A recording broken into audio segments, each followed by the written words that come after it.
యేసు ప్రభు యొక్క పుట్టుక ప్రవచనాత్మకం. అంటే కొన్ని వేల సంవత్సరాల క్రితము నుండి దేవుని ప్రవక్తలు ప్రవచించారు, ఆ ప్రవచనాలు నెరవేరినాయి. ఇది యేసు ప్రభులోనే జరిగినది. యేసు ప్రభు పుట్టుక చరిత్రాత్మకం. చరిత్రలో ఆధారం ఉన్నది. క్రీస్తుకు పూర్వం, క్రీస్తు శకము.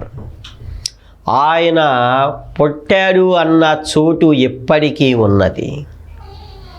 అంతేకాదు, యేసు ప్రభు యొక్క పుట్టుక ఎలాంటిది అంటే ఒక ప్రత్యేకమైనది. పరిశుద్ధాత్మ వలన గర్భం, కన్యక గర్భం. యేసు ప్రభు యొక్క పుట్టుక ఒక శుభవర్తమానం. ఇదిగో ప్రజలందరికీ కలుగబోవు మహా సంతోషకరమైన సువర్తమానం. అంతేకాదు, యేసు ప్రభు యొక్క పుట్టుక యొక్క వీటన్నిటికన్నా పరమార్థం ఏమిటి అంటే ఆయన ఒక రక్షకుడిగా ఈ లోకానికి వచ్చాడు. రండి దేవుని వాక్యాన్ని చదువుదాం. యెషయా గ్రంథం 45వ అధ్యాయం 22వ వచనం. భూదిగంతముల నివాసులారా, నా వైపు చూసి రక్షణ పొందుడి. దేవుడను నేనే, మరి ఏ దేవుడును లేడు. యేసు ప్రభులో ఉన్న, ఆయన పుట్టుకలో ఉన్న అస్సలు పరమార్థం, సార్థకత అసలుది ఏమిటి అంటే ఆయన రక్షకుడు. ఆయన మనల్ని రక్షించటానికి వచ్చిన దేవుడు. ఈ సత్యం ఈ లోకం అంతటికీ తెలుసుకోవాలి. ఎవరు యేసు ప్రభు? చాలామంది వాళ్ళ దేవుడు, వీళ్ళ దేవుడు, మొన్న వచ్చాడు, నిన్న వచ్చాడు, ఏదేదో మాట్లాడతారు. భూదిగంతముల నివాసులందరికీ రక్షణ కావాలి. ఎందుకని? అందరూ పాపం చేశారు, అందరూ అతిక్రమాలు ఉన్నాయి, అందరిలో ఏమున్నది? దుర్నీతి, దుష్కార్యాలు, అబద్ధం, మోసం, ఇవన్నీ ఉన్నాయి. మరి వీటన్నిటి నుంచి నీవు విడుదల పొందాలి అంటే రక్షకుడు నీకు కావాలి. అదే యేసు ప్రభులో ఉన్న ప్రత్యేకత. భూదిగంతముల నివాసులారా, అందరికీ, ఎక్కడ ఉన్నా, ఎలాంటి వాడివైనా, ఏ స్థితిలో ఉన్నా, నువ్వు ఎంత పడిపోయిన స్థితిలో ఉన్నా, ఎంతగా నీ జీవితం దౌర్భాగ్యం అయిపోయినా సరే, దేవుని వైపు చూడాలి. నా వైపు చూసి ఏం పొందుకోవాలి? స్వస్థత కాదు, దానికన్నా గొప్పది రక్షణ. మన జీవితాల్లో ఆశీర్వాదం అంటే ఇదే నిజమైన ఆశీర్వాదం.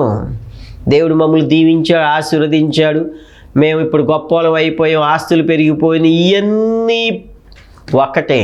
ఇదంతా పెద్ద కాదు. దీనికన్నా గొప్పలో గొప్పది, శాశ్వతమైనది దేవుడు కోరేది ఏంటంటే, భూదిగంతముల నివాసులారా, నా వైపు చూసి రక్షణ పొందుడి. గమనించారా? కనుక ప్రియమైన వారలారా, యెషయా ప్రవక్త ఆయన పలికించిన ఆ ప్రవచనం ఎలాగూ మనకి క్రొత్త నిబంధనలో నెరవేరింది. ఎలాగూ?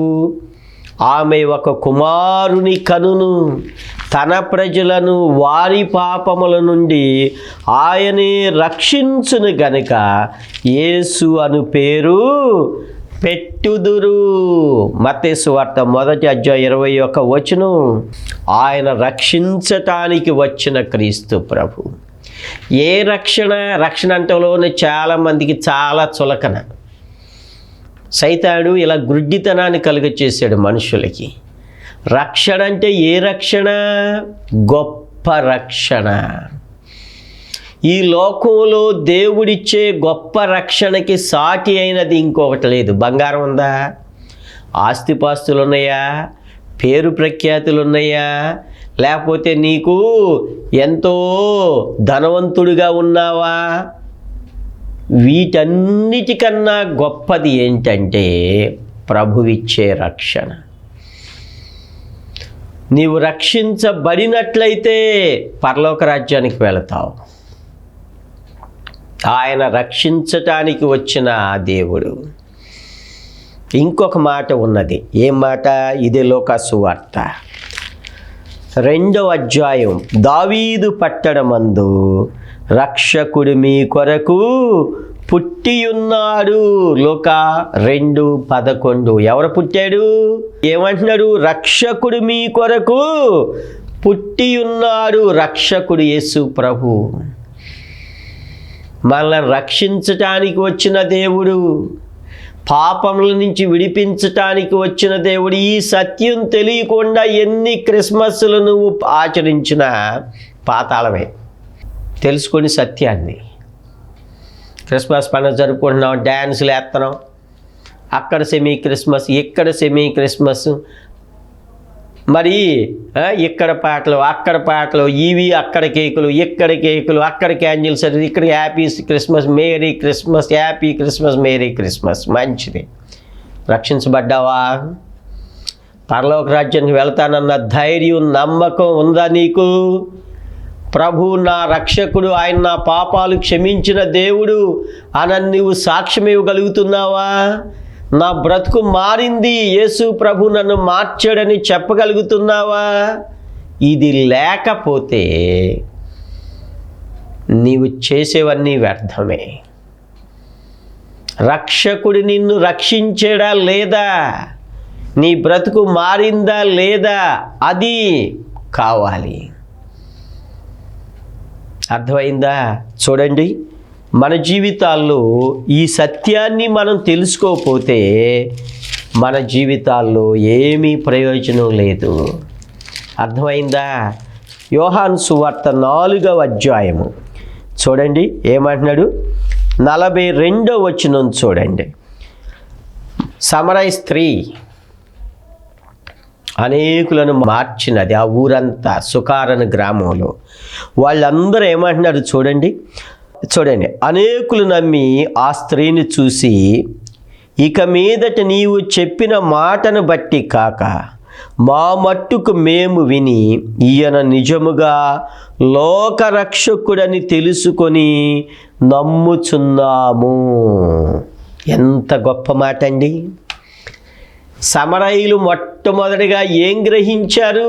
ఇశ్రాయేలీల కన్నా ముందు ఇశ్రాయేలే మేము అబ్రహాముకు సంతానం, మేము శాస్త్రులు, మేము పరిసయ్యులు, మాకున్న భక్తి మాకుంది, మాకున్న ధర్మశాస్త్రం మాకుంది, నువ్వే సరైనోడు కాదని ప్రభువుని దూషించారు, వ్యతిరేకించారు, అవమానపరిచారు, హింస పాలు చేశారు. సుకారను ఊరిలో సమరయులు ఏమని ఒప్పుకున్నారు? వాళ్ళు ఏమంటున్నారు యేసు ప్రభుని గురించి? మా మట్టుకు మేము విని ఈయన నిజముగా లోకరక్షకుడు, బూదిగంతముల రక్షకుడు. యేసు ప్రభు అందరికీ ప్రభు, అందరికీ దేవుడు, అందరినీ రక్షించేవాడు. ఈ కృపాకాలములో యేసు ప్రభు రక్షకుడిగా జన్మించిన నాట నుండి, సిలువ వేయబడి మరణించి తిరిగి లేచిన నాట నుండి కృపాకాలం, కృపాయుగం మొదలైంది. నమ్మి బాప్తిస్మము పొందినవాడు రక్షింపబడతాడు మొదలైంది. ఇది ఎంతవరకు? సంఘం ఎత్తబడే వరకు ఈ కృపాకాలం ఉంటుంది. ఈ కృపాకాలంలో రక్షణ అన్నది నమ్మితే రక్షణ, విశ్వసించితే రక్షణ. అయ్యలారా, రక్షణ పొందుటకు నేనేమి చేయవలెను? రక్షణ గీతాలు వాళ్ళు విన్నారు, రక్షణ ప్రసంగాలు చెరసాల్లో ఉన్న ఖైదీలు విన్నారు. వాళ్ళు వేసిన ప్రశ్న అదే. ఈ కృపాకాలములో నీకు రక్షణ సిద్ధముగా ఉన్నది. ఇదే మిక్కిలి అనుకూల సమయం. ఇదే రక్షణ దినం నమ్మితే రక్షణ. ఆయన కృపచేత నీకు రక్షణ సిద్ధముగా ఉన్నది. సిమియోను గారు యేసు ప్రభుని చూసేమన్నాడు? నాథా, నీ మాట చొప్పున సమాధానముతో నీ దాసుని పోనెచ్చుచున్నావు. అన్యజనులకు వెలుగుగాను, నీ ప్రజలని ఇశ్రాయేలులకు మహిమగాను, నీవు సకల ప్రజల ఎదుట సిద్ధపరిచిన నీ రక్షణ. ఎవరు యేసు ప్రభు?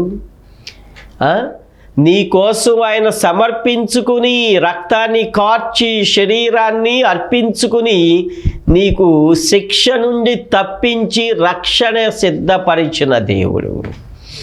యేసు ప్రభు దగ్గరికి వస్తే నాకు ఉద్యోగం దొరికింది, మంచిది. దానికన్నా రక్షణ చాలా గొప్పది. నీకు ఉద్యోగం దొరికి నువ్వు పాపం చేసి మారలేదనుకో, పాతాళానికి పోతావు. యేసు ప్రభు దగ్గరకు వచ్చాడు, మా పొలం బాగా పండింది, ఆ తర్వాత సినిమాలకి వెళ్ళాక. ఇది కాదు. టీవీలో కూడా ఎట్టాడి బాగా చెప్తున్నాడు, ఇది కాదు. ప్రభు నా బ్రతుకును మార్చాడు, యేసు ప్రభు నన్ను రక్షించాడు, యేసు ప్రభు నా జీవితాన్ని మార్చి ఇప్పుడు నేను దేవుని బిడ్డగా జీవిస్తున్నాను, పరలోక రాజ్యానికి వెళ్తానన్న సాక్ష్యం నువ్విప్పుడు చెప్తే అది రక్షణ. ఇది కాకుండా నడుము నొప్పి తగ్గింది, కాలు నొప్పి తగ్గింది, అవి తగ్గినాయి, ఈ వీటి వల్ల కాదు. ఎందుకని? ప్రభువా, నీ నామమున దెయ్యాలు వెలగొట్టామయ్యా, నీ నామమున అద్భుతాలు చేసేమయ్యా. ప్రభు ఏమంటున్నాడు? ఒరేయ్, నేను చెప్పింది ఏంటి నీకు? ఆయన చెప్పింది, ఆయన ప్రకటించింది రక్షణ. రక్షణ సువార్తను ప్రకటించాడు. కానీ ఈ లోకంలో రక్షణ సువార్తని, కృపా సువార్తని, మహిమగల సువార్తను ప్రకటించాడు. ఆ తరువాత అపోస్తలులు ప్రకటించారు. పౌలు గారు సువార్తను ప్రకటించాడు. యేసు ప్రభువే దేవుడు. ఆయన కార్చిన పరిశుద్ధ రక్తములో పాప క్షమాపణ ఉందని ప్రకటించాడు. మారు మనసును ప్రకటించాడు. స్వస్థతలు ప్రకటించలా.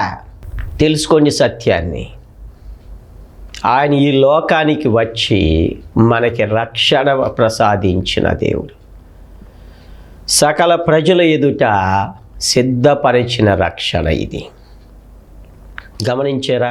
ఇంకొక మాట, బూదిగంతముల నివాసులారా నా వైపు చూసి రక్షణ పొందుడి అన్న దానికి సరి అయిన వివరణ యేసు ప్రభే మత్తయి సువార్త 11వ అధ్యాయం 28వ వచనంలో చెప్పాడు. చూడండి ఏమంటున్నాడు? ప్రయాసపడి భారము మోసుకొనుచున్న సమస్త జనులారా. సమస్త జనులు ఏం చేస్తున్నారు? ప్రయాసపడుతున్నారు. సమస్త జనులు ఏం చేస్తున్నారు? భారం మోసుకుంటున్నారు. ప్రయాసపడి భారము మోసుకునే సమస్త జనులు. ఇక్కడ కులాలు లేవు, మతాలు లేదు, రంగు లేదు, జాతి లేదు, ప్రాంతం లేదు, ఎవరు లేదు. ప్రతి ఒక్కరు, అందరికీ దేవుడు యేసు ప్రభు. అందరికీ రక్షకుడు కావాలి, లేకపోతే అందరూ శిక్ష క్రింద ఉన్నారు. నా యొద్దకు రండి, నేను చేస్తాను, నేను మీకు విశ్రాంతిని కలుగజేతును.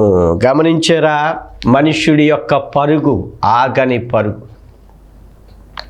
మనుష్యుడి యొక్క పోరాటం ఆగని పోరాటం, వ్యర్థ ప్రయాస ఇది. నువ్వు ఎంత సంపాదించినా వ్యర్థమే, ఎంత ప్రయాసపడినా వ్యర్థమే, ఎంతగా నీవిక్కడ కష్టపడినా వ్యర్థమే, వ్యర్థమే, వ్యర్థమే. మరి శాశ్వతమైనది, మనకు అవసరమైనది ఏమిటి అంటే ప్రభు సన్నిధిలో నువ్వు రక్షింపబడటమే. ఇది అర్థమైనది, ప్రయోజనకరమైనది, పరలోక రాజ్యానికి చేరేది. సమస్తమైన వాళ్ళ నా యొద్దకు రండి, నేను మీకు విశ్రాంతిని. ఏ విశ్రాంతి? నిద్ర కాదు, పాపముల నుంచి విశ్రాంతి, దురలవాట్లు దుర్వ్యసనాల నుంచి విశ్రాంతి.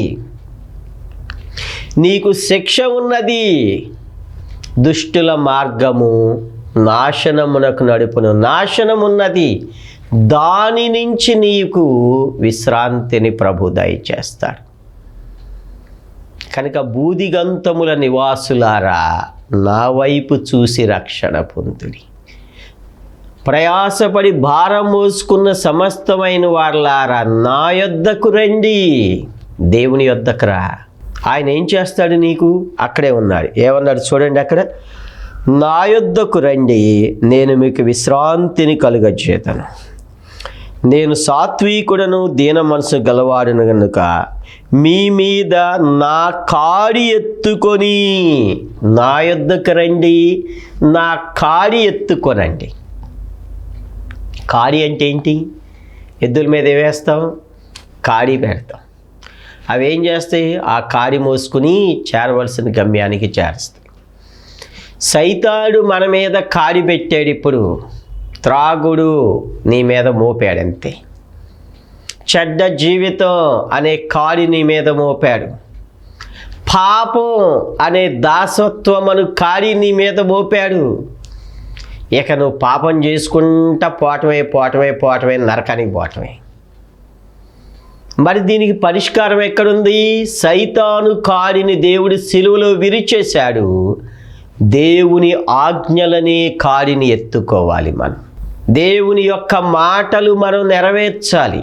ఆ కాడి ఎలాంటిది? నేను సాత్వికుడను దీన మనసు గలవాడును కనుక మీ మీద నా కాడి ఎత్తుకొని నా యొద్ద నేర్చుకునుడి. ఏలయనగా నా కాడి సులువుగాను. ఆయన కాడి ఎలా ఉంది? సులువు. ఏమిటి సులువు? రక్షణ అన్నది మన క్రియల వలన కలిగినది కాదు, సులువు. రక్షణ అన్నది దేవుని కృపావరమే, సులువు. ఈ రోజున దేవుని వాక్యం వినటానికి దేవుడు నీకు ఇచ్చిన గొప్ప ధన్యత. ఉచితముగా దేవుడు నీకు తన యొక్క రక్షణ వాక్యాన్ని అందిస్తున్నాడు, సులువు. గమనించారా? కనుక ప్రియమైన వారలారా, మన జీవితాల్లో దేవుని కాడిని మనం ఎత్తుకోవాలి. ఆయన యొద్ద నేర్చుకోవాలి. ఆయన కాడి సులువుగా ఉంది, ఆయన భారము తేలికగా ఉన్నది. ఆయన ఆజ్ఞలు భారమైనవి కావు, తేలికైనవి. నీవు అనుసరించటానికి ఆయన శక్తినిస్తాడు, నువ్వు పాటించటానికి ఆయన శక్తిని ఇస్తాడు. నీ జీవితంలో ఆయన కష్టపడమని, లేకపోతే నువ్వు రక్తం కార్చుకోమని, లేకపోతే నువ్వు శరీరాన్ని నీ కాళ్ళు నర్పించమని దేవుడు ఎక్కడ చెప్పడు. తెలుసుకోండి సత్యాన్ని. దేవుని యొక్క కాడి సులువుగాను నా భారము తేలికగాను ఉన్నది. కనుక ప్రియమైన వారలారా, మన జీవితాల్లో ఆయన మనల్ని రక్షించే దేవుడు. సమస్తమైన వారలారా, నా యొద్దకు రండి, నా కాడి ఎత్తుకొనండి, నా యొద్ద నేర్చుకొనండి. ఇదెంతో తేలిక, సులువు. సైతాడు నిన్ను భారం మీద భారం, అప్పుల మీద అప్పులు, కష్టాల మీద కష్టాలు, నష్టాల మీద నష్టాలు, నెమ్మది లేక ఇంకా జీవితం దౌర్భాగ్య స్థితికి వెళ్ళిపోద్ది. దీనికి పరిష్కారం రక్షకుడైన క్రీస్తు ప్రభు. బూదిగంతముల నివాసులారా, నా వైపు చూసి రక్షణ పొందండి. యేసు ప్రభు రక్షకుడిగా మనలను ఆయన సన్నిధిలో నిలవబెట్టాడు. ఆయన పరిశుద్ధ రక్తం మనలను రక్షిస్తున్నది. కనుక ప్రియమైన వారలారా, ఈ సమయంలో యేసు ప్రభు ఎందుకు వచ్చాడు? ఆయనలో ఉన్న ప్రత్యేకత ఏంటి? ఆయన రక్షకుడిగా మన దగ్గరకు వచ్చాడు, రక్షకుడిగా జన్మించాడు. రక్షణ వాక్యం మన యొద్దకు వచ్చినది.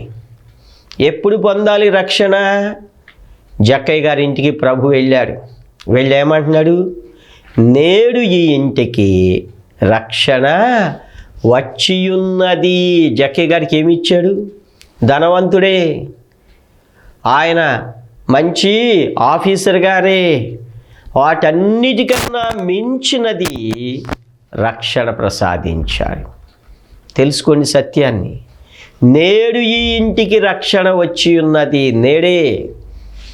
నీకెప్పుడంటే అప్పుడే ప్రభు రక్షిస్తాడు. ఎప్పుడంటే అప్పుడే నీ జీవితాన్ని మారుస్తాడు. నీకు కావలసిన రక్షణని ఆయన ప్రసాదిస్తాడు. కనుక ప్రియమైన వారలారా, మనందరం తెలుసుకోవలసిన సత్యం, నేడు ఈ ఇంటికి రక్షణ వచ్చి ఉన్నది. నేడే పొందుకో రక్షణని, నేడే పొందుకో ప్రభు ఇచ్చే గొప్ప రక్షణని. అంతేకాదు, పరలోక రాజ్యానికి మనం వెళ్ళాలి అంటే రక్షణ తప్ప ఇంకొక అర్హత లేనే లేదు. గమనించారా? అందుకనే ప్రభు ఏమంటున్నాడు, బూదిగంతముల నివాసులారా నా వైపు చూసి రక్షణ పొందుడి. సమస్త ప్రజలారా నా యొద్దకు రండి, నా కాడి ఎత్తుకొనండి. గమనించరా? ఇదిగో జక్కయ్య గారింటికి ఏమొచ్చినది? రక్షణ వచ్చి ఉన్నది. మన జీవితాల్లో ప్రభువిచ్చే రక్షణ కన్నా గొప్పది లేనే లేదు. గమనించేదా? దావీదు పట్టణమందు రక్షకుడే మన కోసం వచ్చారు, మనలను రక్షించిన దేవుడు. హెబ్రీ పత్రికలో అపోస్తలులు చెప్తున్నాడు, మరి ఎవని వలన రక్షణ కలుగదు, ఆకాశము క్రింద ఇయ్యబడిన ఏ నామమున మనము రక్షణ పొందలేము, ఈ నామముననే మనము రక్షణ పొందగలము. కనుక రక్షించే దేవుడు ఇక్కడ మన కోసం సిద్ధంగా ఉన్నాడు. ఈ కృపాయుగములో, ఈ కృపాకాలములో ప్రభువు ఆయన రక్షించే దేవుడు. ఆయన మన రక్షణ సిద్ధముగా ఉన్నది. ఈ భూమి మీద రక్షించటానికి ప్రభు అక్కడే సమర్థుడు. కనుక మన జీవితాల్లో ప్రభు ఎందుకు వచ్చాడు? రక్షకుడిగా ఆయన వచ్చాడు. ఆయన మనల్ని రక్షించాడు, మన పాపముల నుంచి క్షమించాడు. యేసు ప్రభు అంటే స్వస్థపరిచే దేవుడు నిజమే, బాగు చేసే దేవుడు నిజమే. వాటన్నిటికన్నా గొప్పది ఏమిటి అంటే మనల్ని రక్షించటానికి వచ్చిన దేవుడు. మరి ప్రభు యొక్క రక్షణ పొందుకున్నావా? పాప క్షమాపణ పొందుకున్నావా? భక్తుడైన పౌలు గారు ఎక్కడికి వెళ్ళినా ఆయన సువార్తలో ఏం ప్రకటించాడు? రక్షణ ప్రకటించాడు, పాప క్షమాపణ ప్రకటించాడు, మారు మనసును ప్రకటించాడు, దేవుని తీర్పుని ప్రకటించాడు. మనం రక్షణ పొందలేదనుకో తీర్పులో నిలబడాలి. రేపు రక్షణ నీవు తృణీకరించేవనుకో దేవుని యొక్క తీర్పు నీ కోసం ఉన్నది. ఆయన నిన్ను తీర్పులో నిలబెడతాడు. పరిశుద్ధ రక్తాన్ని నీ కోసం కార్చాను, రక్షణ నీ కోసం సిద్ధం చేశాను, నీవు పొందలేదు కనుక నీకు నరకం తప్పదు అని నరకానికి వెళ్ళిపోతావు. కనుక ప్రియమైన వారలారా, మన జీవితాల్లో ప్రభు యొక్క రక్షణ, బూదిగంతముల నివాసులారా. యెషయా ప్రవక్త చాలా చోట్ల రక్షణని ఆయన ప్రవచించాడు. యేసు ప్రభుని రక్షకుడిగా ఆయన ప్రవచించాడు. ఆ రక్షకుడు మనకి ఈ లోకంలో 2024 సంవత్సరాల క్రితం వచ్చాడు. ఆ రక్షకుడు నీ హృదయంలోనికి రావాలి. ఆ రక్షకుడి ద్వారా నీవు రక్షించబడి పాప క్షమాపణ పొందుకోవాలి. ఆ రక్షకుడి ద్వారానే పరలోక రాజ్యానికి మనం చేరాలి. ఈ అనుభవం మనకి లేకపోతే ఎన్ని క్రిస్మస్లు చేసుకున్నా, ఎన్ని క్యారల్స్ చేసినా, ఎన్ని చేసినా వ్యర్థమే. తెలుసుకోండి సత్యాన్ని, రక్షణ ఇంత గొప్పది అన్నమాట. గమనించారా? మన జీవితాల్లో ప్రభువిచ్చే రక్షణ పాప క్షమాపణ కన్నా ఇంతకన్నా గొప్పది లేనే లేదు. అపోస్తుల కార్యాల్లో 3వ అధ్యాయంలో కూడా ఒక ప్రవచనాత్మకాన్ని నెరవేరిన దాన్ని కూడా ప్రభు మనకి తెలియజేస్తూ ఉన్నాడు. 26వ వచనం చూడండి, ఏమంటున్నాడు? దేవుడు తన సేవకుని పుట్టించి మీలో ప్రతివానిని వాని దుష్టత్వము నుండి మళ్ళించుట వలన మిమ్మును ఆశీర్వదించుటకు ఆయనను మొదట మీ యొద్దకు పంపెను. ఏమిటి యేసు ప్రభు? ఆయన సేవకుడిగా మనం రక్షించటానికి వచ్చాడు, దుష్టత్వము నుంచి విడిపించటానికి వచ్చాడు. అర్థమైందా? దుష్టత్వ పాపపు జీవితాన్ని విడిపించటానికి వచ్చిన రక్షకుడు.